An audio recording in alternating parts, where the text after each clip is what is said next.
Hi, everyone. My name is Ben Opapari, and this is the Songwriters on Process podcast. Since 2010, I've been interviewing songwriters about their writing process. And on this podcast, we go deep, deep, deep into the writing process, far deeper than the usual. Do you start with the lyrics or the music question?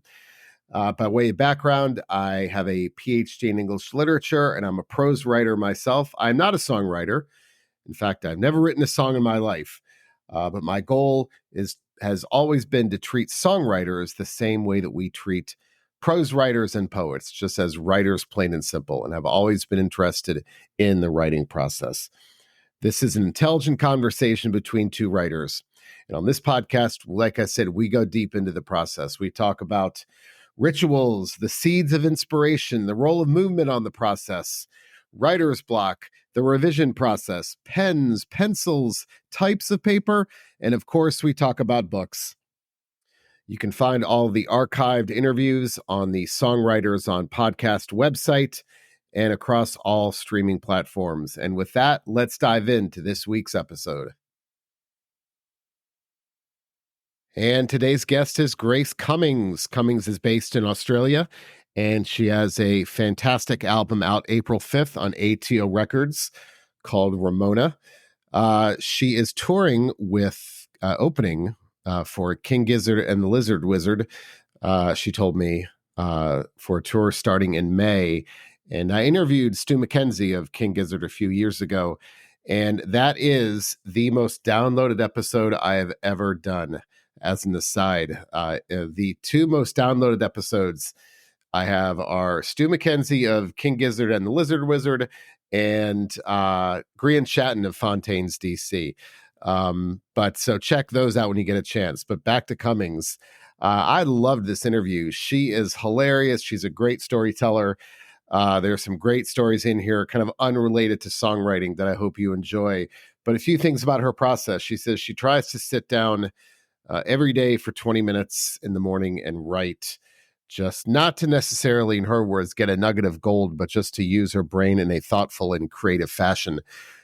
I've talked about this with other songwriters, the impact that phones, not social media necessarily, but phones have on creativity. If you're looking at your phone the whole time, you're not aware of the things around you. And she talks about the impact negatively that having a phone has had on her creative process and how she's trying to actually get away from holding her phone because she recognized that really, as I said, really having a negative impact on her creativity. I had Robin Hitchcock a few years ago as a guest, and he mentioned how social media has affected his songwriting, his creative process, because he spends so much time on social media.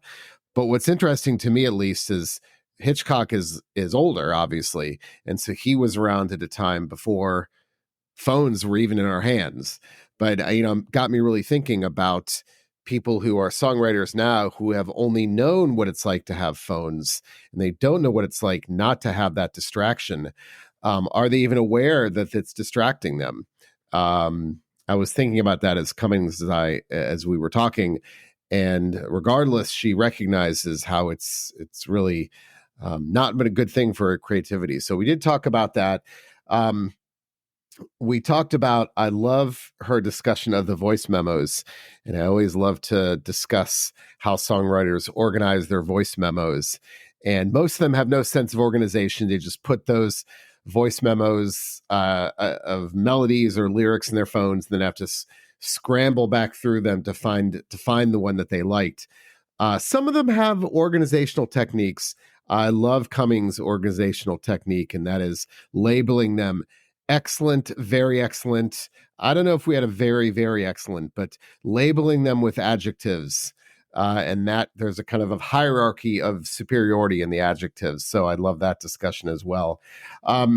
So this was, I said, we had a lot of fun. And I think that comes through in the podcast. So again, Grace Cummings Grace Cummings album out April 5 on ATO Records. And with that, here's my interview with Grace Cummings. All right, let's get started. So do you like to create Do you write in some fashion every day, or are you a write when the mood strikes type of person? You know what is really funny? I have my book in front of me here, and I've just written down today's date, and uh, it's something that I used to do a long time ago, and I haven't done it in a long time, and that's sit down and write every single day. And it's the first thing that I do uh, in the morning, before I've looked at my phone or before I've listened to the news or anything like that. I've been putting on ABC Classic FM and listening to some music that can kind of let my mind be elastic. And I try and write for 20 minutes without stopping, and then I'll stop. So the answer to that question is I'm trying to do a lot of different things, this being one of them. And I think that the goal for me for a writing exercise like this, for instance, is not to get like a nugget of gold that I might use, but just use my brain in a way that is creative and thoughtful every day. So what made you said if I heard you correctly, you used to do it, but then you stopped, or what made you decide to start doing that? I feel like my brain is not the way I want it to be. I think that the world at the moment has really got me in a hold. Um, Things like social media and short attention spans and skim reading and just knowing everything about every horrible thing about the world, being worried about it all. It's kind of put my brain into like I'm living in my own head a little bit, but it's like a state of anxiety or something like that. And I used to not be that way, and I used to kind of think in colors and see sounds and, and stuff like that. And I want to be that way again. I want to be thoughtful um all the time, and not just um you know surviving the present. Does that make sense? Yeah, no, absolutely. And I mean, it's funny. I have a lot of responses to that. One is I interviewed Robin Hitchcock. This is a few years ago. And I think he is still the only person to this day who said, the only songwriter who talked about the toll that social media has on his reading and his Mm, writing. I mean, literally, because he's spending so much time on it, it mm. it limited the time he was doing to be creative. And I I'm sure that's the case with a lot of people, but he said, like, yeah, this is absolutely not just the emotional toll, but if I'm spending all that time on Twitter, Yeah. whatever, like I'm not writing and I'm not reading thoughtful pieces, I'm just reading junk. And it's certainly, so it sounds like that, did that impact that kind of social media exposure impact your creativity? Yeah, absolutely. I mean, for a while, I was saying to myself, well, maybe I've got long COVID because, my my memory wasn't great, and I wasn't thinking it in as sharply. And that's fucking bullshit. I don't have long COVID. I've become more lazy. I am attached to this rectangle in my hand that um, doesn't serve me well at all, and it's full of rubbish. Um, so yeah, totally. I It's not like the coolest thing to admit that you go on social media, but everybody does, and it is kind of like drinking a tiny little bit of poison each time. Um, so I'm trying not to do that much. And it also makes you, compare yourself to other people where they're at, or um, where they're performing, where they're at. Um, and that's not healthy for anyone either. It Yeah. doesn't make, it doesn't, it doesn't make for humility, you know. Right. So I love the idea because I've heard other songwriters say this. They write for a certain amount of time. Some of them have actually topics they write about, or there's a prompt that they have. I forgot. There's some book they use where there's a prompt and they write about something every day. But you Oh no just shit. yeah, Okay. yeah. I don't know. There's a couple books out there that they actually I forgot what they're called, but they actually use and that gets so it's something different every day. But it sounds like you're just kind of are you just writing whatever comes to mind, or how do you I mean, I guess I'd be worried that I'd sit down and I got nothing to write about. So is it easy for you to Mm. fill that 20 minutes? Um, well, sometimes like yesterday, what did I say? I couldn't think of anything. And then I said, what did I write here? There's a lot that can happen in 20 minutes. And then I just wrote a bunch of things that could happen in 20 minutes. You know, like I don't yeah, of course sometimes I am blank in my head. A lot of the time I am. But then you have to pull a prompt out of that. Like I guess I was sitting there thinking I've got to sit here for 20 minutes. What else could happen in that amount of time? What could change? That's it's very meta, right? What yeah, I love Yeah, I that. guess so. Really is. So the goal is not song ideas, right? But do you ever go back to those, or do those things ever prompt you um, for possible song ideas? Yeah, absolutely. Sometimes I will just flick through a book of stuff that I've been writing or I wrote, you know, a while ago and just be kind of prompted, you know, not try to like use all the words in the story and of the day that was, but maybe there's a word in there that I liked or a sentence or a sentiment or something like that. And it would spark some kind of creativity when I'm looking for some. So I see, and I was going to ask you this at some point, but when it comes to lyrics, now we're talking about songwriting. Are you a Mm.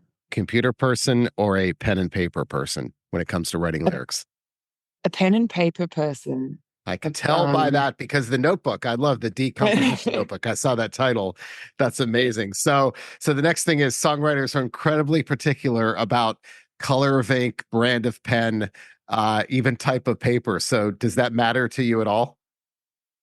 um, no, I don't think so. I mean, I like this book because it has birds on it. Um, and I have my pen here that is not too inky because if you're trying to write quickly, really inky pens suck. Um, uh, yeah, I don't know. No, I'll scribble on anything. I don't really mind. Go Really ahead. good is the lawyer's lawyer pad, the yellow The pad, legal pad. Yeah, yeah, yeah. legal pad. Yeah, yeah, that's really good. Why? I don't know. Oh, Because it's, I mean, my dad's a lawyer. He was always around. And I don't know, it's good because you can write whatever, you can rip the front off. You're not going to ruin your book. Um, I don't know, it's spaced nicely. The yellow is, you know, like a fucking soft, warm lamp instead of a overhead high vis light or something. Who knows? so it's funny because it was probably 8 years ago. I think I interviewed James McMurtry, the singer songwriter, and he used to have back like one of the early iterations of the iPhone, the Notes app actually used to be yellow. It was actually yellow like a legal Oh, pad.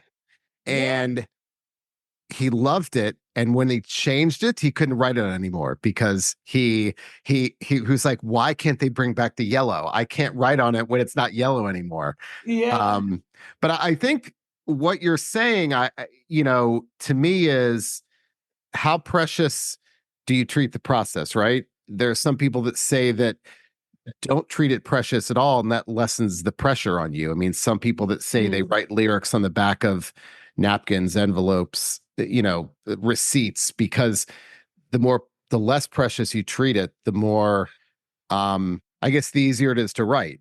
Um, Yeah. so how do you feel about that? Do you think that does that make it easier to write if you treat the process, like it doesn't matter what you're writing on. I kind of hear that's what you're saying, but I'm curious.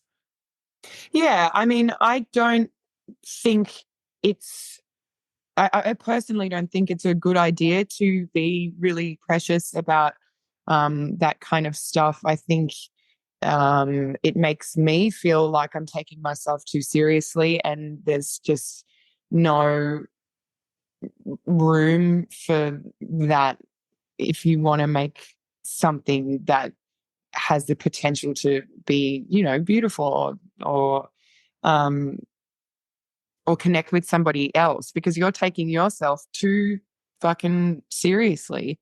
And you're not that important. And also what you're talking about, the pressure kind of thing. Sometimes I feel if I, dedicate a morning or an afternoon, or I say to myself, I'm going to sit down, I'm going to write something, it's going to be great, and I can't do it, the pressure of that and the failure that comes from not getting what I wanted to get makes me feel like crap. And it makes me feel like, it was a fluke that I'd ever written anything before. It's never going to happen again.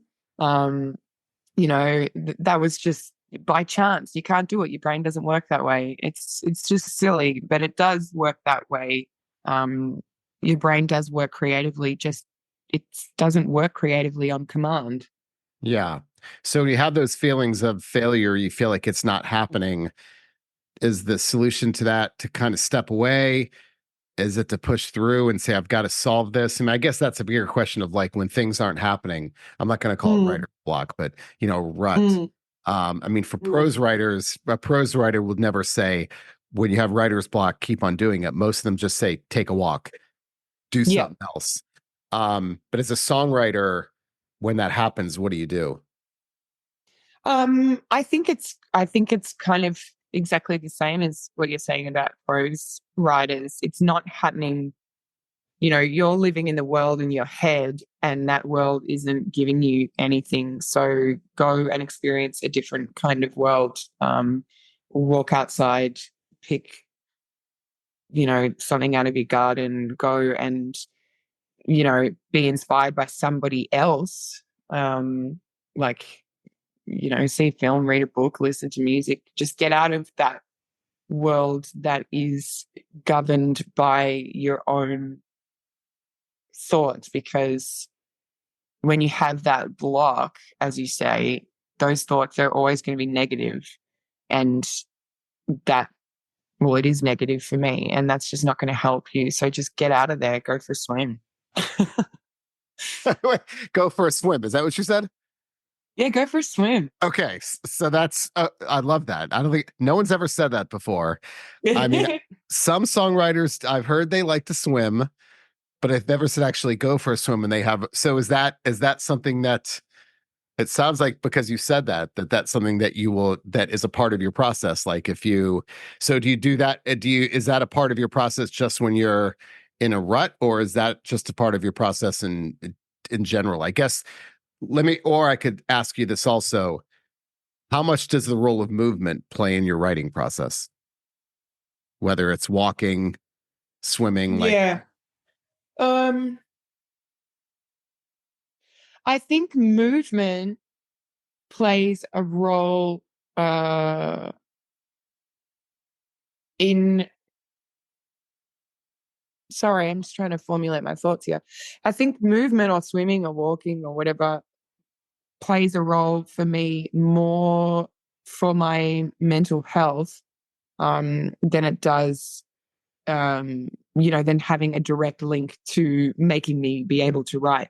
Um, uh, if it's a way that I take care of myself, not just by getting exercise, but like, going for a swim, feeling your head go under the water and, have water wash over you, or feel the air going past your skin when you're running, or sweating while you're doing something, it's like um grounding or something like that. It gets you, again, as I've been talking about this whole freaking time, it gets you out of your head.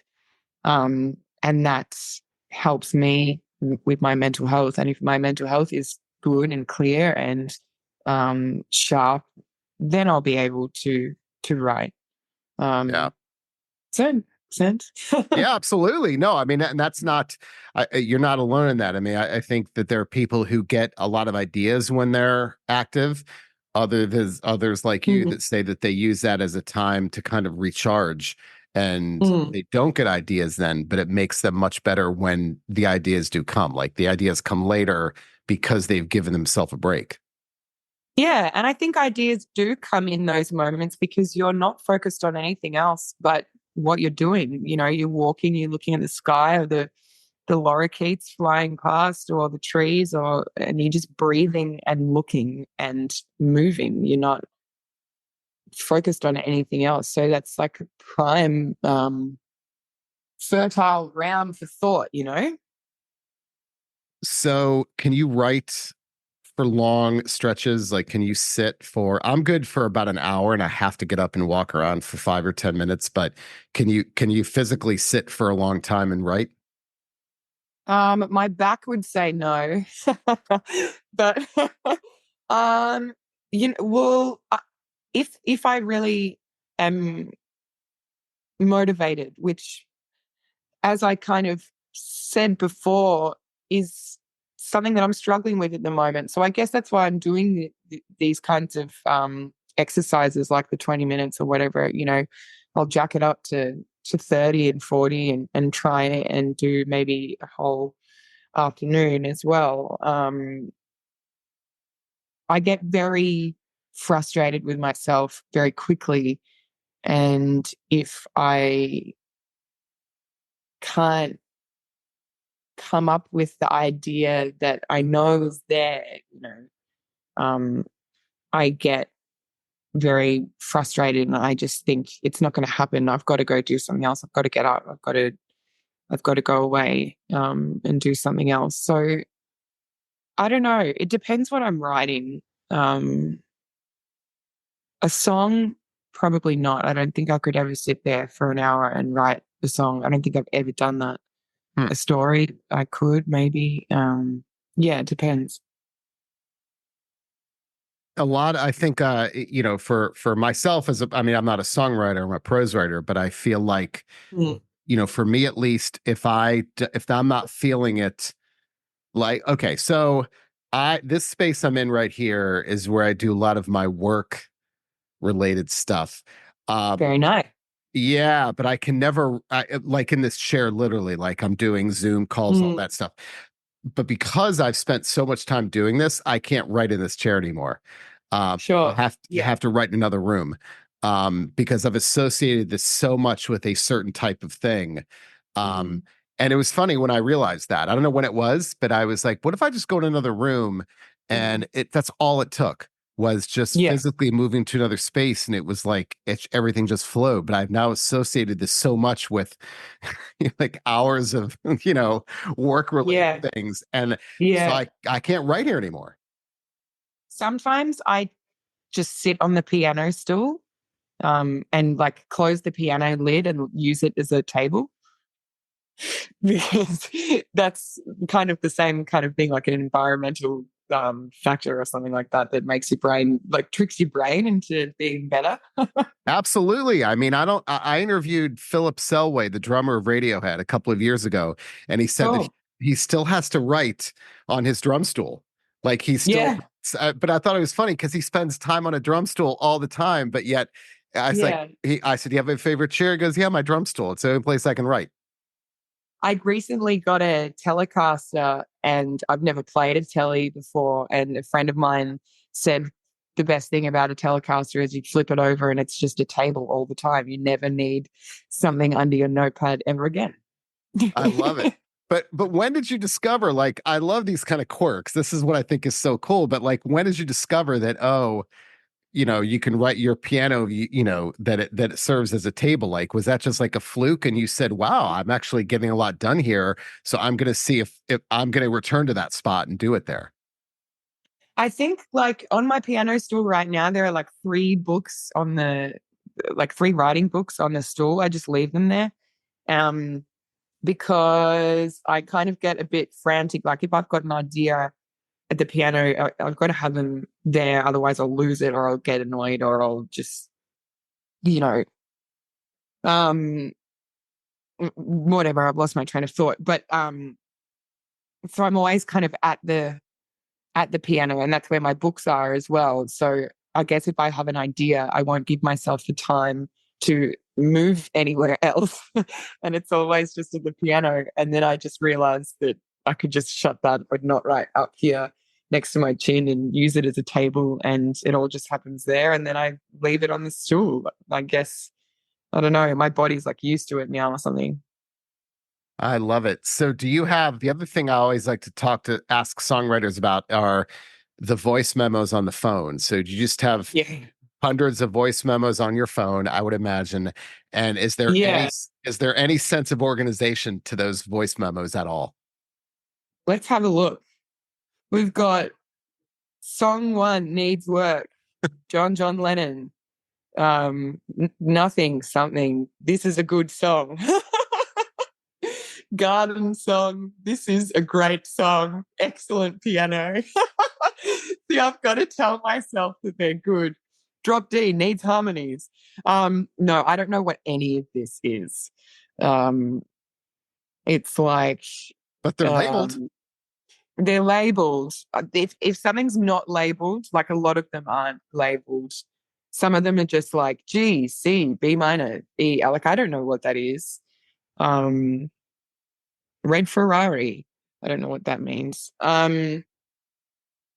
What was I going to say? I need to write if it's good or not, because I'll forget. I'll have to go do something or leave the house or whatever. So I need to like be a fan of myself when it's in the voice memos. So I write things like, "This is really good piano, Grace," so that I'll go, yeah, Grace said that was really good. Let's go back. Let's listen to it. Um, Otherwise, I don't think I'll return to it. I love it. That's like self-motivation, like telling yourself, this is good. I should continue Yeah, this. this is Um, my favorite. Is this is excellent. right, right. And then better than that is this is very excellent. And then at some Yeah, point, yeah, the I've done that superlatives. too. Because Um, it needs to be like, no, no, I mean it. Come back and do it. Like, come back and finish it. It's very right. good. Yeah. I will tell you this: you're far or further along than most songwriters. Most of them have nothing, and they're just frantically scrolling for that idea that they had. Although, so Yeah. but now that I'm thinking about it, I've heard this recently. People use emojis, but they rank like if it has there's a rank system. So if it's like a smiley face, it's better than some other emoji. If it's two smiley faces, it's better than you have a system. Uh, Wow. and then, gosh, this is probably 5 or 6 years ago. I interviewed Lauren Mayberry from Churches, and she has an Excel spreadsheet that all of her song ideas are on. And I'd never heard that Yeah. before.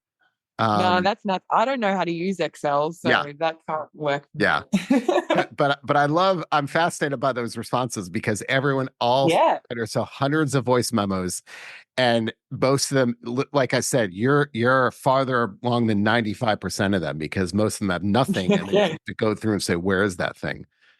Yeah. But I love that though, kind of the self confidence, kind of making yourself feel good, and this is Give better than yourself this a one. little pep talk. Yeah. Yeah, it's a little pep talk. So you mentioned earlier you were up super early. So do you have a ritual at all? Like, do you try to maintain in the perfect world? Do you write in the morning, take a break? Like, is there any regular routine to the process for you? This morning I woke up and oh man, I can't believe I'm about to say this. What I like to do is sit, get up, get a coffee, sit in bed, listen to talkback radio and like text in. So I'll do that for a bit. I'll and like pretend to be different people and stuff on the talkback radio and have these different opinions about whatever they're talking about. Um, and because it gives me entertainment. This morning they were talking about buskers on Burke Street in the city, which is like it's hard to get a busking spot there. You need to have a permit or whatever. And I pretended to be an old lady named Cheryl who thought that the busking was a disgrace. Wait, so what is talkback radio? Is it Talkback radio is where you can have callers in. So it's just talking okay? Okay. and people call in and talk to you about whatever topic you're talking about. Um, so yeah, that's what I did. They read it out. It was great. It gave me a laugh. And then I went and did some exercise, came back home, listened to some music, um, and went into my garden, and then kind of, yeah, came and sat with you. So do you normally write in the morning, or does that after the 20 minutes? Like when it comes to Yeah, sorry, yeah. That's the thing that I try and do in the morning, before I have been affected by other shit in the world. Yeah. But I was thinking maybe I should do one, in the morning when I've woken up, and one at the end of the day when I've experienced the day. That's my next goal, I think. So yeah, and I've heard that too, right? Kind of like different parts. And I don't know. I only bring this up because I'm not a songwriter, but I love these stories that songwriters tell me. Mhm. And I interviewed Mary Timony a couple of months ago, and she said that she writes. I love this. She writes in the morning, she sets it aside for the whole day, and then at Mm. night, at the end of the day, she's a different person than she was Yeah. because she's experienced things, and only Mhm. then can she go back and edit her lyrics because she has to be a different person when she edits. And I thought that was so mind-blowing that she has that that self-awareness, right? Yeah, I think that's really great. And you are a different person, at the end of the day. That's very true. You know what? I'm going to do it. See, Thank uh, you. I loved it. I thought that was I that idea that she's. But funny thing she says at the end of the day, I almost always hate it, and then I throw it away. But Yeah. occasionally I don't. But she very specifically said, like, I am a different person, and I need another editor to look at my writing, and the editor is me, just not what I Oh, was 12 hours ago. yeah, Isn't that that's cool? great.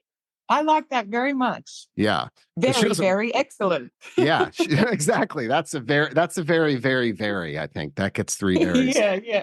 Um, so you mentioned water, and there was an article in one of the Washington Post newspaper here about how we get our best ideas in the shower, Mhm. because we are engaged in an unconscious activity that requires no thought.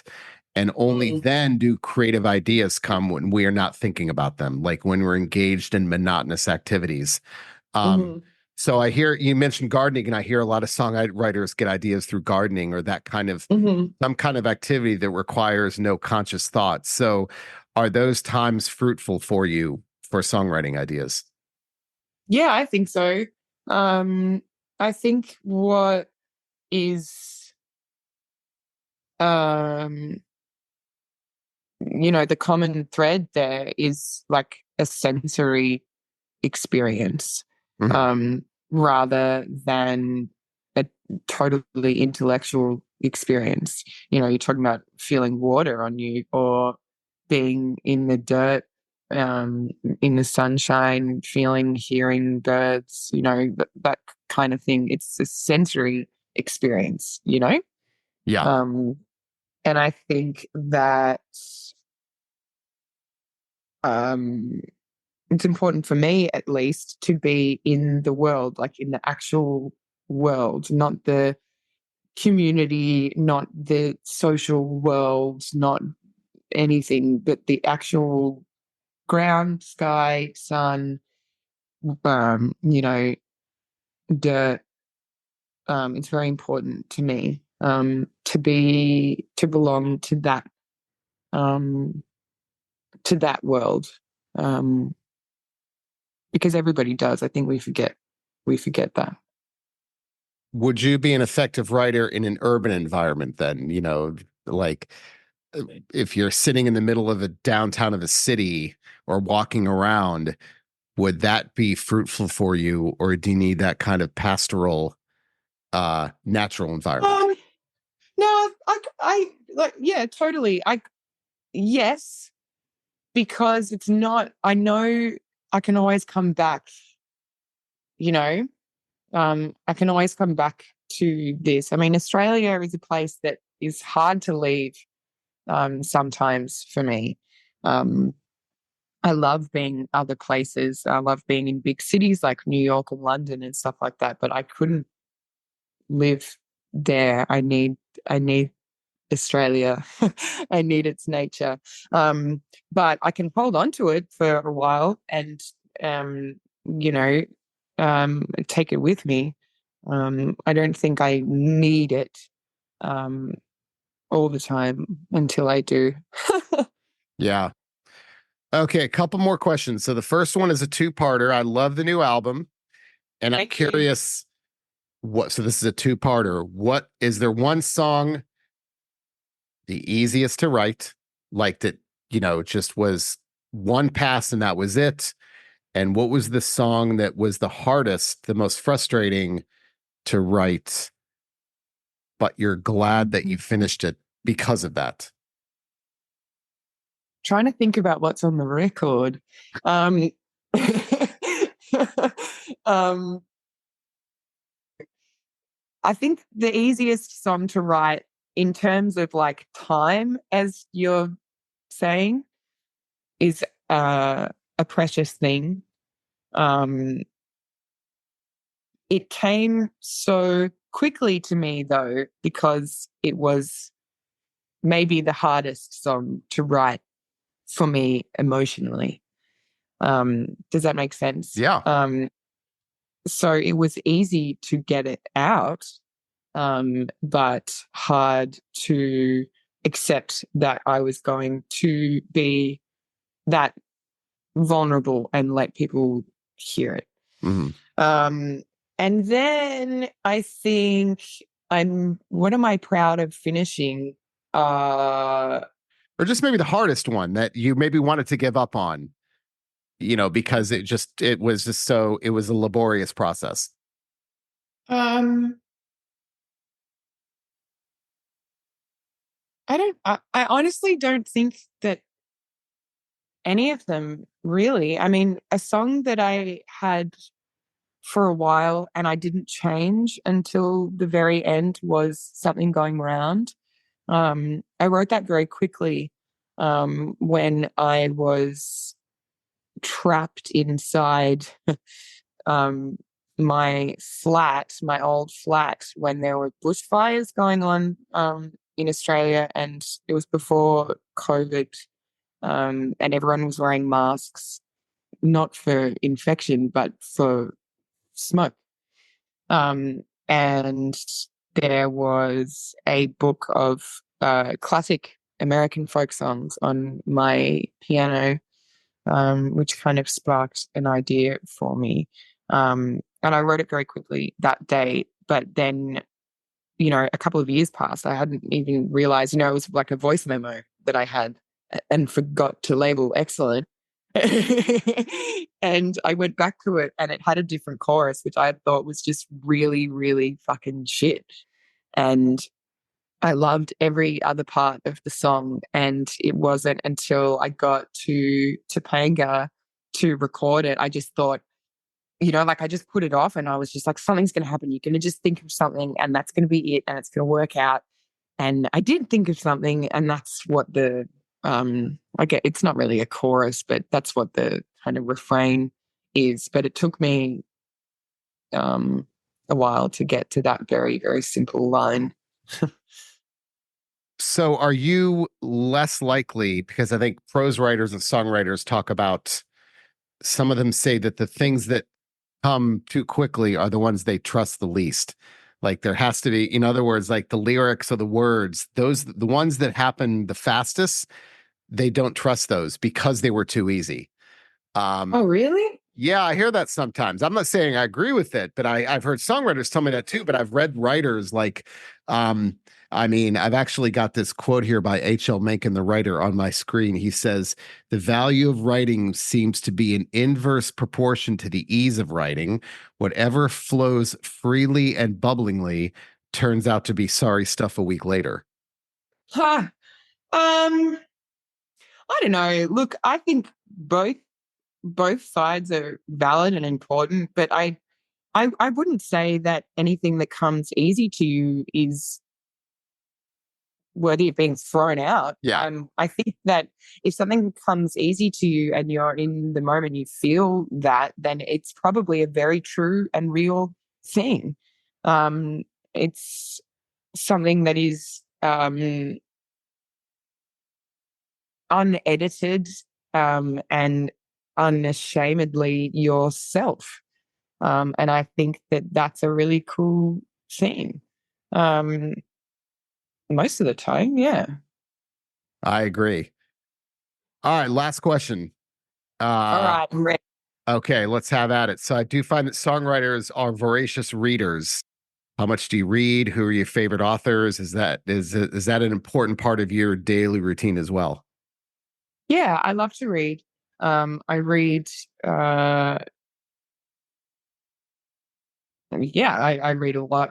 I'm trying to read more and put down, the rectangle in my hand that we spoke about before. I read a lot. There's stuff that I go back to, like on my bedside table is it used to be on my mum's bedside table forever when I was growing up, and it's called um, Wisdom from the Ancient Celtic World um, by John O'Donoghue. And I love a lot of Celtic stuff, Irish stuff, mythology. I love those stories. And I also, a couple of years ago, really, really got totally fascinated with an American author, Donald Barthelme. I don't know. He wrote a lot of short stories mainly. And I think maybe like two novels, but his short stories are incredible. And I love short stories. I think they're incredibly hard to write. Um, and a good one is amazing. And he kind of writes in this sort of fantastical, like magic realism almost kind of way. I like reading him. But at the moment, a lot of Irish authors I and a took lot of I poetry, say that again. a lot of poetry as well. I Oh, think. nice. I took one of my Yeah, favorite classes I took in graduate school was contemporary Irish poetry. right. And I loved it. It was great. I mean, like stuff after Yeats. I mean, not Yeats, but really the current stuff. Mhm. Um, and I loved it. Um, I wish songwriters read more poetry. I'll tell you that much. I can count on one hand the number of songwriters who actually read poetry. Um, I don't understand that because I feel like, you know, there's some Yeah, connection, but wow, none of them do. It's very sad. yeah. I like majored in creative writing when I was at university, and I wrote poetry a lot. It was one of my favorite things to do. So are you a genre? I'm a genre person. Like my whole thing is when I read a novel, my first instinct isn't to read something else by that author. It's to read another author altogether because I want another voice in my head. Um, Yeah. Uh, but you go by genre, you say. well, no, sorry. I'm confusing myself now. I'm not a genre person. Yeah, hold on. Okay. So no, I don't think I'm even a genre. Now you've got me thinking about myself. I'm not even a genre person. I'm not an author person. So here's what I do. Okay, forget everything I just said. Here's what I do. Now I'm confusing myself. I read a book, I finish it, and then I literally go to like the New York Times or some newspaper and I look at book reviews and I say, okay, does this sound like something I'd like to read? So I'm not even a genre person. I don't know why I said that. Well, Yeah. I guess the important thing is I don't want to read something by that author again. I will not do that. But I don't think the genre matters as much as it is I need to read something else. Yeah. I think that if I will get a bit not obsessed, infatuated or something with an author if I like something that they've written, and their style. And if, yeah, chances are if I've read something that I like and I find something else they've written, I'm going to read that next, um, because I've found it, Yeah. and it's hard to find it sometimes. And that's it for today's episode. Hope you enjoyed it. Don't forget my book, Desolation, a heavy metal memoir by Mark Morton with Benno Papari, that is me, comes out June 25th on Hachette Books. Mark is a good friend of mine. He is one of the guitarists in the band Lamb of God, and this is his memoir. It's a damn good book, if I do say so myself. But again, that book is out June 25th on Hachette Books. You can pre-order it now everywhere, your favorite online bookstore. So be sure to do that. The site, Songwriters on Podcast, contains all of the archived episodes of the podcast. Of course, you can find them on all streaming platforms as well, but they're also on the site. I only have had the podcast for about I don't think even 2 years. Before that, all of the interviews were transcribed, and that took a lot of work. And that's why I started the podcast. So if you want to read the interviews that I did before the podcast, they are on Songwriters on Podcast as well. There are about 200 of them going back to 2010. So check those out. If you want to get a hold of me, Ben at songwritersonprocess.com, or fill out a form on the website. I'm here for your questions, your complaints, your concerns, or your interview suggestions. I'd love getting those as well. So hit me up. I will try to respond. So that's it, everyone. Have a great day and see you next time.